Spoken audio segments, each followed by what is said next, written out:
Merci. Donc, je vais vous présenter en français donc, une présentation élaborée avec mon collègue Adrian Simmons qui comprend le français mais qui ne souhaitait pas tester son français en public. Alors, je vais commencer par vous dire d'où nous venons. Nous travaillons au Centre européen pour les prévisions météorologiques à moyen terme. Donc, vous avez déjà entendu parler à la fois dans la présentation de Guy Brasseur et dans la présentation précédente. On n'en parle pas beaucoup dans les médias parce qu'en fait, on est la possession des différents services météorologiques nationaux, c'est-à-dire que Météo France, en particulier, utilise certains de nos produits pour les fournir aux médias et au grand public.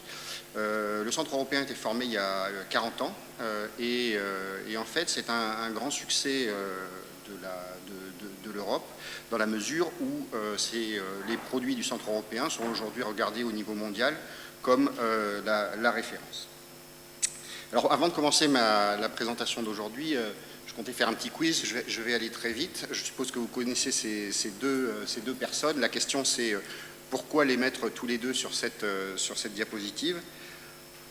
En fait, ce sont les deux scientifiques européens qui ont inspiré la Commission européenne pour définir les grands programmes phares de son programme en matière de satellites et d'espace. Donc c'est le programme Galileo, dont vous avez probablement entendu parler sur le positionnement par satellite, et le programme Copernicus, dont je vais vous parler aujourd'hui. Alors en quelques mots, qu'est-ce que c'est que Copernicus? Peut-être vous n'en avez pas entendu parler ou entendu parler très rapidement à l'occasion du lancement d'un satellite. Alors c'est, comme j'ai dit, un programme phare de l'Union européenne. Sa mission première, c'est de surveiller la Terre, l'environnement et les écosystèmes. Et en fait, l'idée de Copernicus est née au lendemain de Kyoto, donc à la fin des années 90, où quelques scientifiques et responsables d'agences européennes ont réfléchi sur le mode pour surveiller l'évolution du climat, il faut donner les moyens à l'Europe de pouvoir observer ce qui se passe dans les différents compartiments environnementaux, et les mesures par satellite, de par leur capacité à être globales, à observer toute la Terre avec le même instrument, étaient un outil de choix. Donc, au-delà de surveiller l'environnement et l'évolution du climat, il y a aussi améliorer la préparation dans les situations de crise, les risques sécuritaires ou les désastres d'origine naturelle ou anthropique. Et puis enfin, une volonté de l'Europe de se doter d'une capacité qui en fasse une grande puissance au plan international. Et pour ce faire, un grand principe de Copernicus, ce sont une politique de données libre et gratuite. Donc Jean-Pierre et ses collègues ont expliqué que pour le MIDO, c'est très important d'avoir des données publiques pour qu'elles servent aux scientifiques internationaux. Et bien pour Copernicus, c'est exactement la même chose. Toutes les données sont libres et gratuites. Elles sont libres et gratuites en Europe et elles sont libres et gratuites ailleurs dans le monde. Et finalement, le programme Copernicus a un troisième objectif qui est venu en fait au cours de son élaboration, c'est d'en faire aussi un outil pour le développement économique et le développement des données numériques, big data entre guillemets.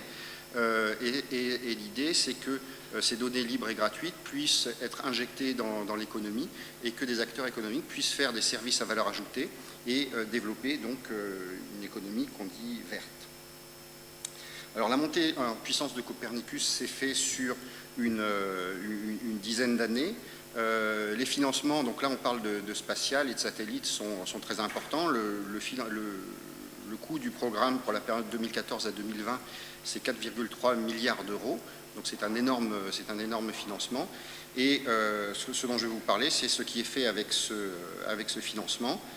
Donc à la fois des observations de la Terre par satellite et puis ce qu'on appelle des services qui convertissent ces observations pour en faire des produits utilisables par un grand nombre d'utilisateurs. Donc le programme est organisé comme suit. La Commission européenne opère la coordination générale. L'Agence spatiale européenne, l'ESA, et l'agence EUMETSAT, donc qui gère les satellites météorologiques, gère le segment spatial. Il y a une couche qu'on appelle les services, donc c'est ce dont je vais parler principalement ce soir. Et ces services, leur gestion est déléguée à différentes entités. Et donc le centre européen où je travaille, nous pilotons 2 des services, le service atmosphère, celui dont je m'occupe, et le service sur le changement climatique. Donc je vais en reparler. Et finalement, dans le panorama de Copernicus, il y a une liaison avec les données in situ, et dans la terminologie Copernicus, in situ veut dire tout ce qui n'est pas satellite, donc il peut s'agir aussi de télédétection par le sol, qui est improprement appelé in situ dans le programme. Quelque chose de très important pour Copernicus, c'est que les utilisateurs décident de ce que fait Copernicus. Ce sont les utilisateurs qui décident de quels satellites ont été préparés, ce sont les utilisateurs qui discutent en ce moment de quelle sera la nouvelle génération de satellites, ce sont les utilisateurs qui décident quels sont les services et les produits qui seront mis à disposition in fine gratuitement. Alors je vais maintenant passer rapidement sur les satellites. Donc vous avez peut-être pas entendu parler de Copernicus, mais vous avez peut-être entendu le nom Sentinelle. Donc la série des Sentinelles, c'est en fait une famille de satellites. Il y a 6 types de satellites, et ces satellites sont lancés régulièrement de façon à ce que pour chacune des types d'observation, on ait une continuité pour les 20 prochaines années au moins. Donc pour l'instant, les satellites ont été lancés dans la famille Sentinelle 1, Sentinelle 2 et Sentinelle 3. Et vendredi prochain, il va y avoir le lancement de Sentinelle 5 précurseur, c'est son nom, depuis Plesetsk en Ukraine. Et donc si vous cherchez sur Google Sentinelle 5 lancement, donc vous aurez le plaisir de voir le lancement de ce satellite. Alors la première chose que peut vous apporter le programme Copernicus, ce sont des images de la Terre. Donc j'ai mis le site web où vous pouvez aller les récupérer. Et j'ai aussi choisi les images pour vous indiquer que, à part l'aspect artistique de certaines images, il y a aussi un intérêt scientifique très fort. L'exemple tout en haut, c'est un exemple de floraison d'algues. Vous voyez comment les floraisons d'algues sont entraînées dans la circulation océanique. Donc ça, c'est très intéressant pour les gens qui travaillent sur la biogéochimie marine. Ça, c'est un exemple en fausse couleur de mesure à très haute résolution de la vallée du Pô. Et donc, vous comprenez avec ce genre d'image le potentiel en termes d'études de l'occupation des sols et de l'évolution de l'occupation des sols au cours du temps. Et puis finalement, quelque chose que vous reconnaîtrez, donc le piton de la Fournaise. Et ça, c'est une image qui a été prise par le satellite Sentinelle 2A lors de l'éruption de septembre dernier. Donc ça devait être vers le 17 ou le 18 septembre dernier. Donc Copernicus, c'est beaucoup de données satellitaires et d'images que vous pouvez récupérer. Donc les données in situ, j'en ai un peu parlé, pour des raisons de temps, je vais passer, pour me concentrer dans la suite de mon exposé sur les services Copernicus, qui sont finalement ce qui va permettre de transformer ces données satellitaires. Donc certaines sont jolies, d'autres sont sous un format numérique qui n'est pas forcément accessible très facilement, en des produits d'information qui, eux, sont tout à fait utilisables par tout un chacun. Alors le premier service dont je vais parler, c'est le service de surveillance des territoires, donc LAND en anglais. Et donc comme son nom l'indique, il va s'occuper de tous les produits qui peuvent intéresser l'occupation des sols. Donc il y a une gamme de produits qui sont à l'échelle globale, à relativement basse résolution. À l'échelle de l'Europe, l'Europe incluant les départements et les territoires d'outre-mer, donc je vais vous montrer un exemple à l'instant sur la Réunion, où il y a tout un ensemble de couches d'informations sur l'occupation des sols et des caractéristiques des surfaces. Et enfin, une dimension locale. Alors, toutes ces données, elles servent à un ensemble de secteurs d'utilisateurs, depuis les études sur les écosystèmes, la biodiversité, l'agriculture, les forêts, etc. Alors, donc, pour la Réunion, donc, si vous allez sur le site land.copernicus.eu. Donc vous allez voir tous les sites Copernicus sont tous sur le même mode, copernicus.eu, et devant vous mettez land pour les territoires, atmosphère pour l'atmosphère, etc. Donc une des données qui est disponible sur le service territoire de Copernicus sont des données digitales d'élévation sur la Réunion, sont des données aussi d'occupation des sols. Et en fait, Copernicus a repris sous son escarcelle un programme qui s'appelle Corinne Landcover, donc qui existait avant Copernicus. Donc c'est pour ça que vous voyez des images de 2000 et 2006 de l'occupation des sols. Et ce que Copernicus apporte, c'est que ces images, au lieu d'être renouvelées tous les 6 ans, vont être renouvelées tous les 2 ans environ. Donc un ensemble de données qui sont disponibles. D'autres types de données, là, ce sont des caractéristiques de surface pour 2012, où vous pouvez télécharger des densités d'arbres, des marécages, des étendues d'eau permanentes. Donc vous voyez, avec cette richesse d'informations, toutes les applications, on pense donc là notamment à la biodiversité, pour pouvoir étudier. Un service dont je parlerai peu ce soir, qui est très important également, c'est un service de surveillance de l'environnement océanique. Donc c'est à la fois l'observation des niveaux de la mer, de la circulation océanique, mais également des glaces de mer, et puis de tout ce qui est couleur de l'eau et biogéochimie marine, avec tout un ensemble d'applications. Je vais me concentrer ce soir sur 2 des services, les 2 que nous pilotons au Centre européen. Le premier est le service de surveillance de l'atmosphère qui s'intéresse à la composition chimique de l'atmosphère. Donc on considère dans Copernicus que la partie météorologique est déjà couverte, et donc le service atmosphère, c'est la composition chimique de l'atmosphère, les gaz réactifs, les aérosols, les gaz à effet de serre, et puis le rayonnement ou les forçages climatiques. Alors pourquoi la qualité de l'air, c'est vraiment important? Il y a énormément de chiffres qui circulent. Celui qui m'a touché le plus, c'est des chiffres avec beaucoup de milliards d'euros, etc., ou de réduction de durée de vie. Celui qui me marque le plus pour comprendre pourquoi la qualité de l'air est importante, c'est celui de constater qu'en moyenne, dans une journée, une personne mange 1,5 kg de nourriture, environ 2 kg d'eau. Et je ne sais pas si vous imaginez combien on va absorber de kilogrammes d'air. 14 kg. Donc on comprend tout de suite que, bien sûr, la qualité de l'eau, la qualité de la nourriture est très importante, mais la quantité d'air que nous respirons sur une base quotidienne est tellement forte que même des concentrations en traces d'aérosols ou de composés vont inévitablement avoir des effets sur la santé, à la fois à court terme, et ça on le connaît depuis assez longtemps, l'asthme, certaines maladies cardio-respiratoires, mais également on découvre de plus en plus des affections chroniques à plus longue distance, des connexions entre la qualité de l'air, maladie d'Alzheimer, etc. Donc il y a un très gros intérêt sur la qualité de l'air, et d'ailleurs en France, la loi sur l'air garantit depuis 1996 une bonne qualité de l'air. Et donc c'est le moteur pour tout un ensemble d'améliorations qui ont été apportées sur le territoire national. Alors bien sûr, la composition chimique de l'atmosphère, c'est pas seulement la qualité de l'air, et le service s'intéresse à tout un ensemble de questions. Je vais en parler maintenant. Très important, la pollution de l'air. Donc je vous ai montré le chiffre qui me marque le plus. Il y a eu un sondage qui a été fait, qui est fait régulièrement d'ailleurs par le ministère de l'Environnement, sur les préoccupations les plus fortes des Français sur la dégradation de l'environnement.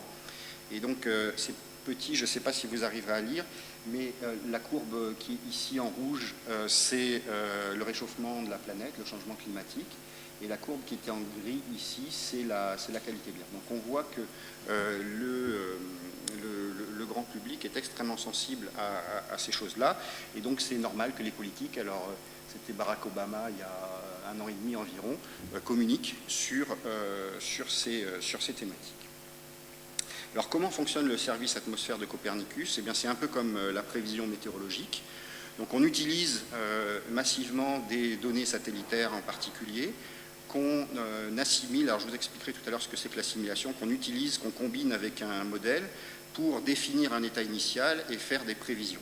On utilise également des données in situ, donc qui ne sont pas des satellites, dans le processus, également pour évaluer les prévisions, et in fine, donc les produits sont livrés à tout un ensemble d'utilisateurs qui vont des chercheurs qui ont un besoin très particulier, très pointu, jusqu'au grand public au travers d'applications sur les smartphones qui commencent donc à fournir des informations sur la qualité de l'air ou sur les gaz à effet de serre.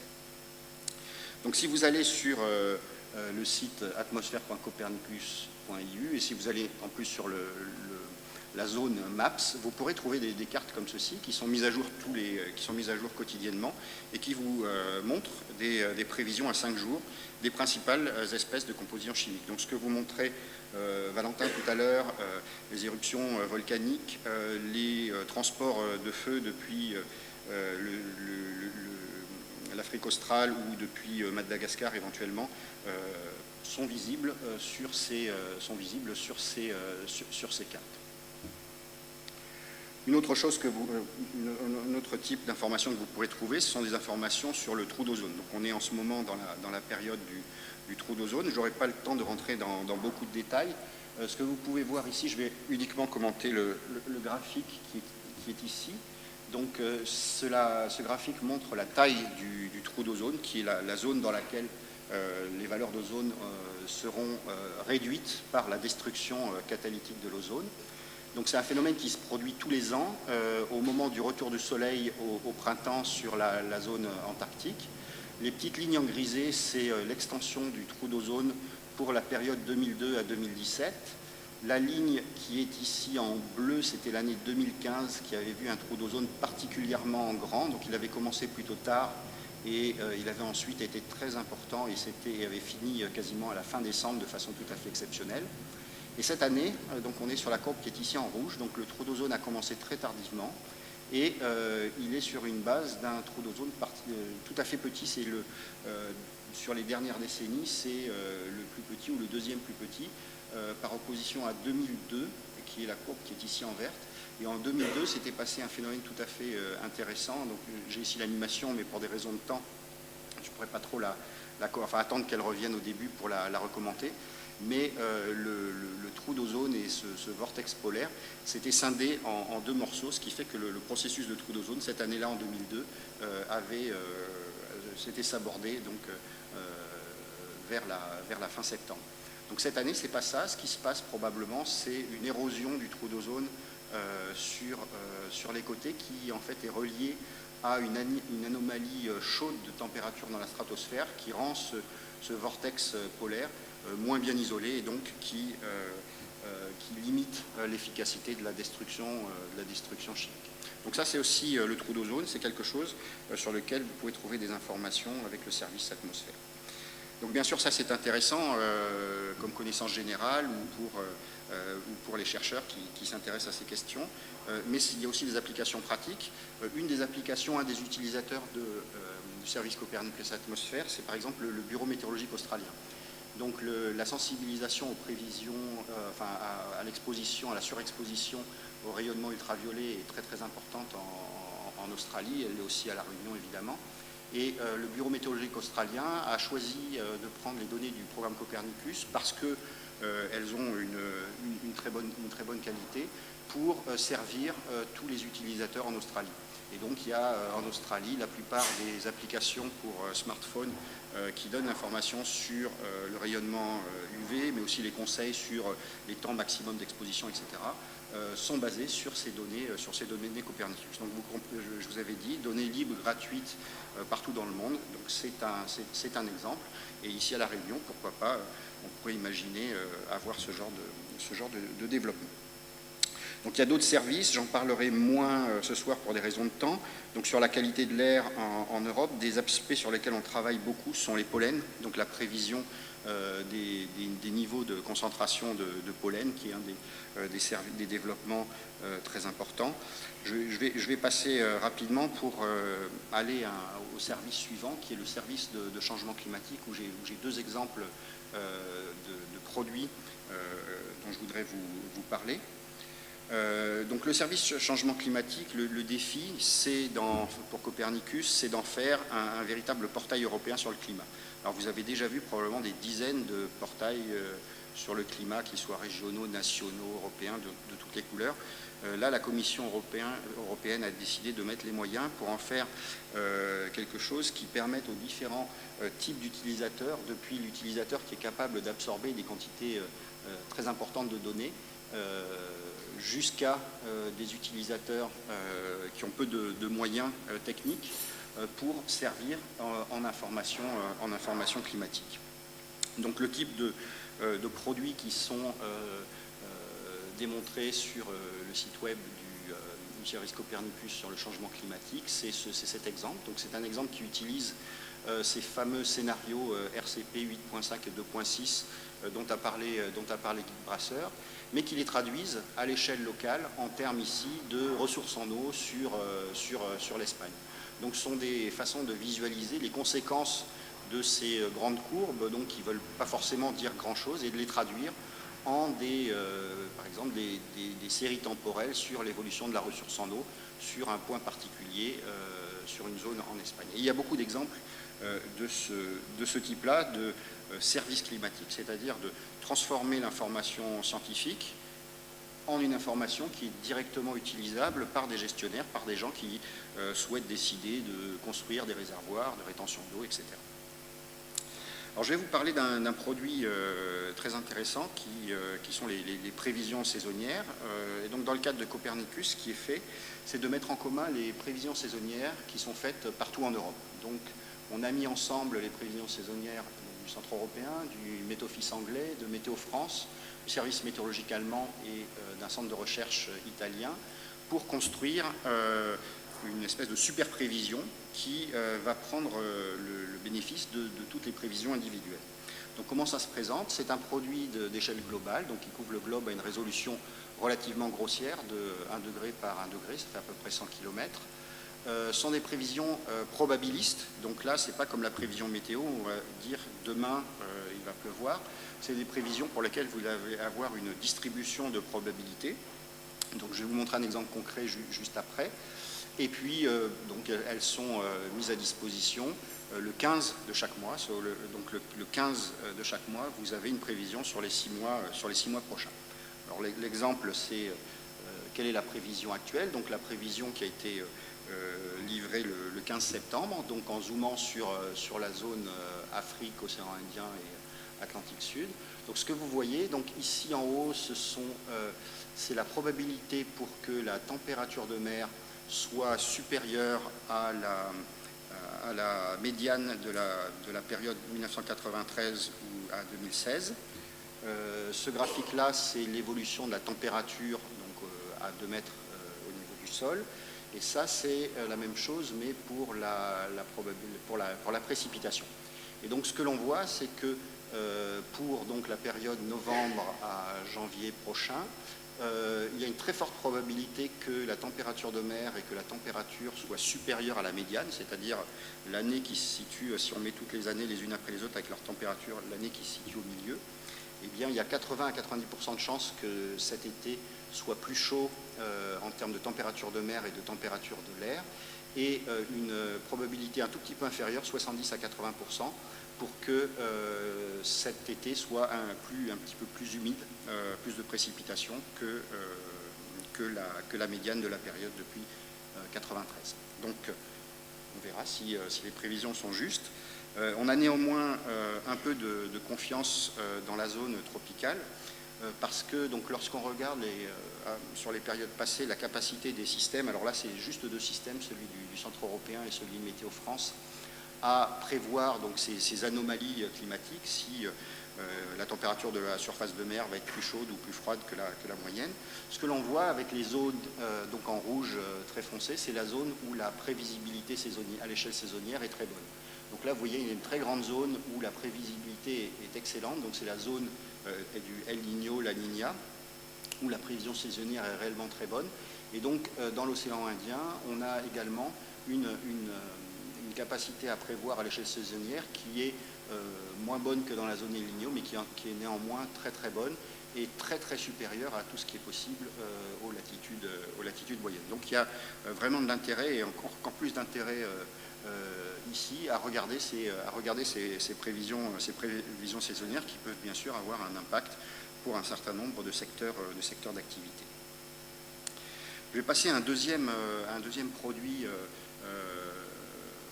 phare du service sur le changement climatique, qui est ce qu'on appelle les réanalyses. Alors l'idée des réanalyses, c'est d'essayer de reconstituer le climat du passé. Guy Brasseur a parlé des projections sur le futur, donc il faut le faire puisque c'est là où on va.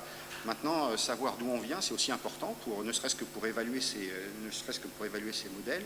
Et l'idée de la réanalyse, elle vient du fait qu'on collecte des observations météorologiques depuis le XVIIIe siècle. Et à l'échelle de la planète. Donc l'idée, c'est de pouvoir reconstituer ce climat de passé à partir de toutes ces observations qui sont bien sûr initialement manuscrites, fragmentaires et progressivement qui augmentent en quantité et en diversité.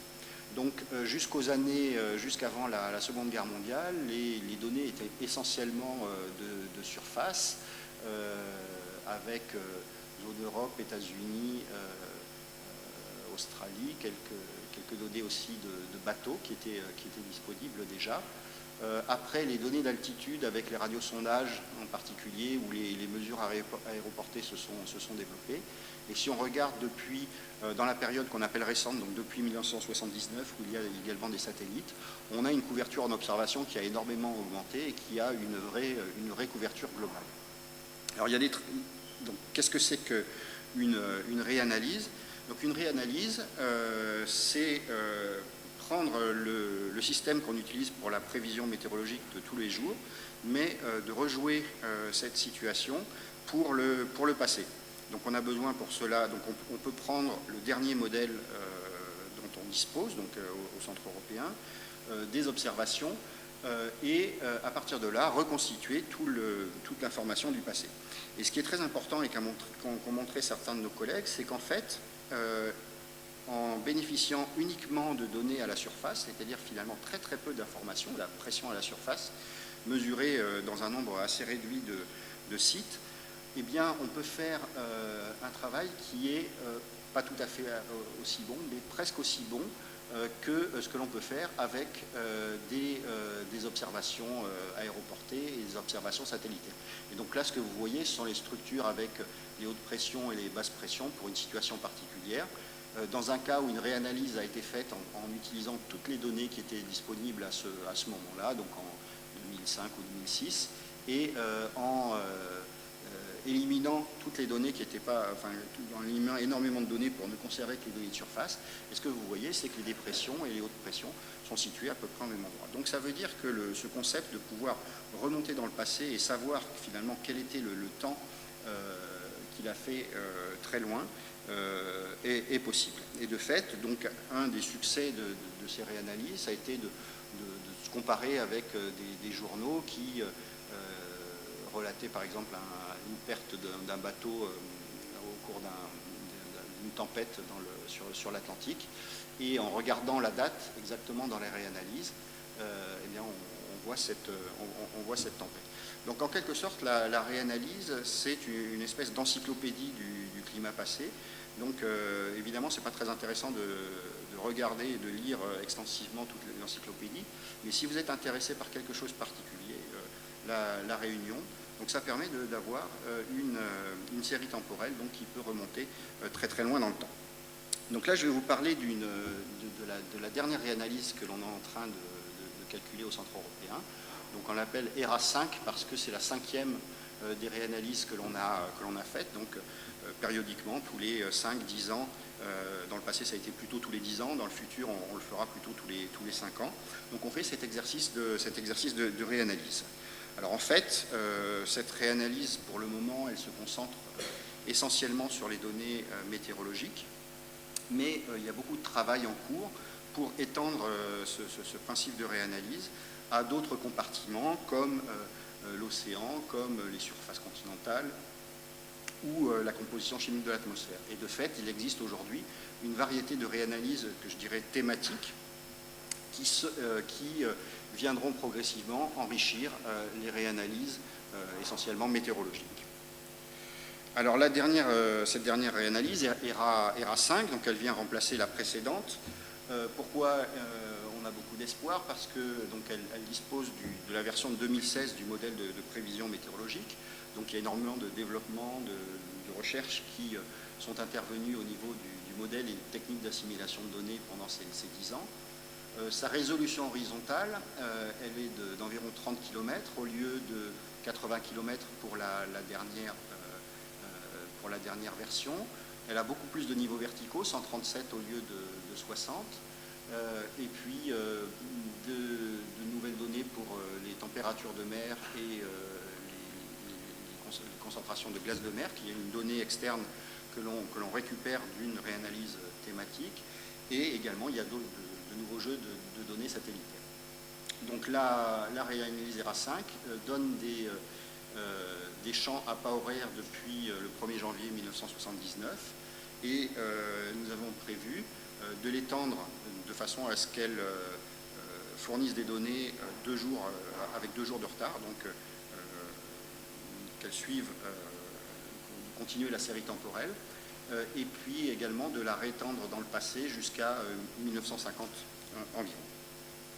Alors, je vais parler d'augmentation de la résolution spatiale. Ça fait beaucoup de différences. Donc là, c'est un exemple où on compare pour 2 cyclones récents la façon dont la dépression associée au cyclone est vue dans le modèle opérationnel de prévision météorologique, donc avec une assez bonne capture de ce qui se passe.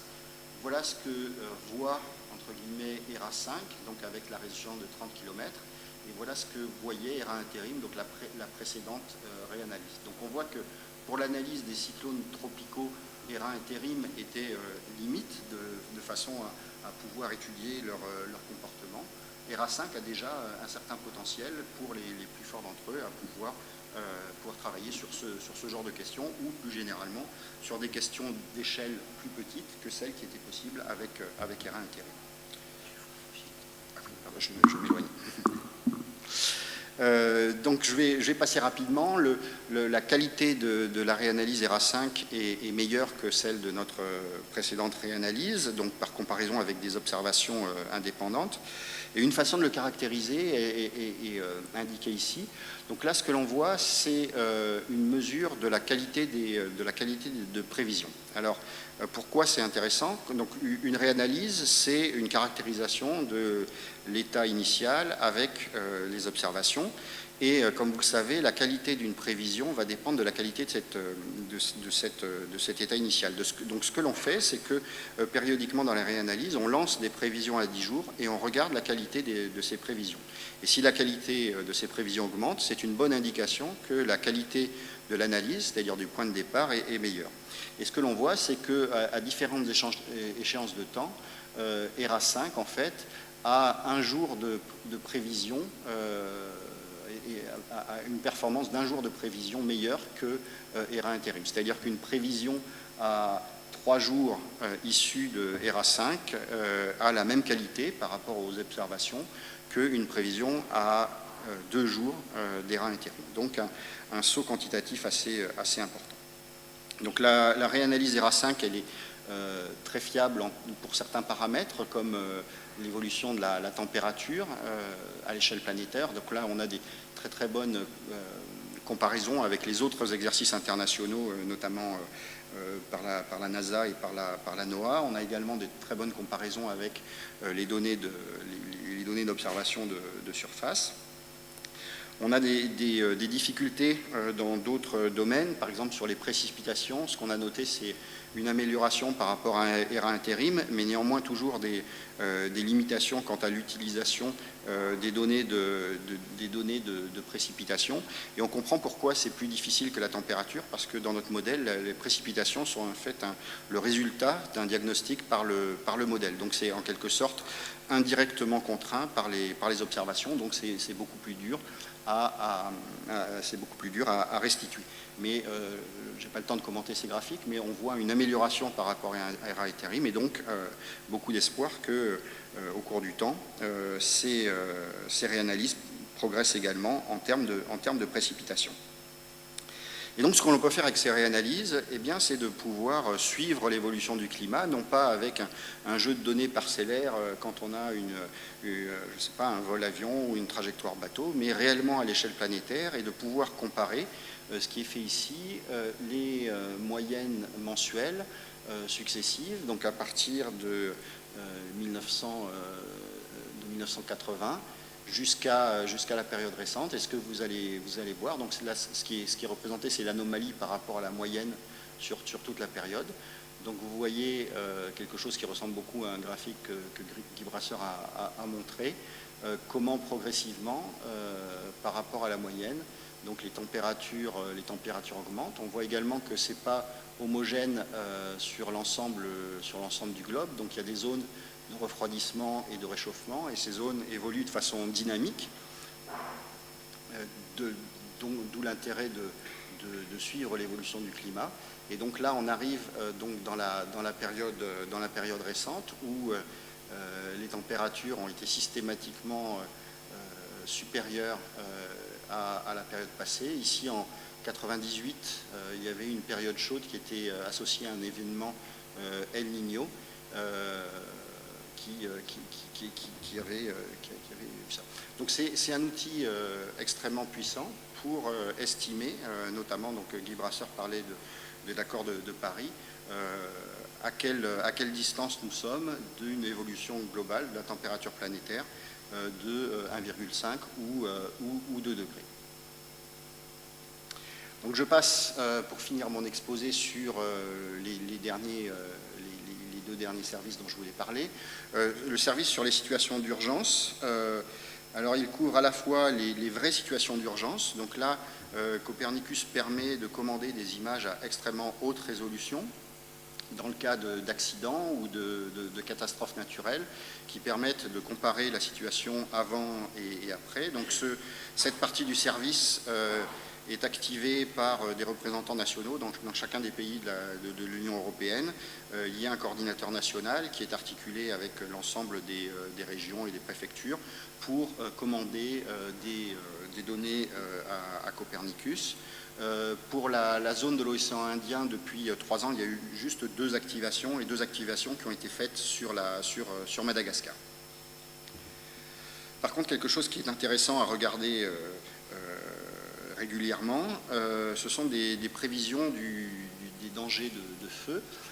Donc là, c'est une prévision que j'ai prise, je sais plus, dimanche ou je crois, la prévision qui était pour aujourd'hui d'ailleurs, qui montre le risque de feu, qui est une prévision qui est faite à 10 jours d'avance, également au centre européen.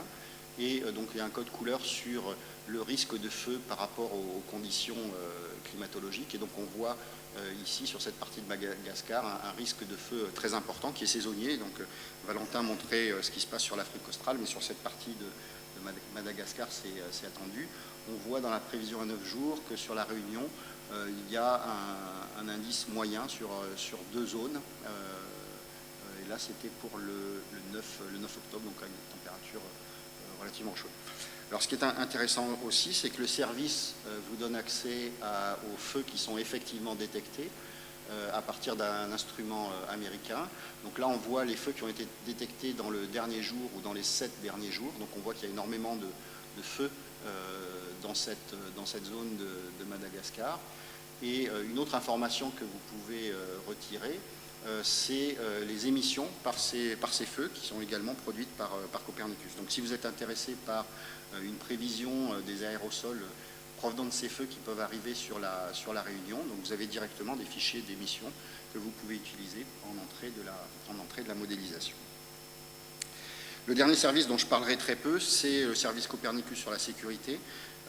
Donc c'est un service qui met à disposition de l'Europe un certain nombre de moyens, essentiellement de l'imagerie à très haute résolution, pour la surveillance des frontières, pour la surveillance maritime.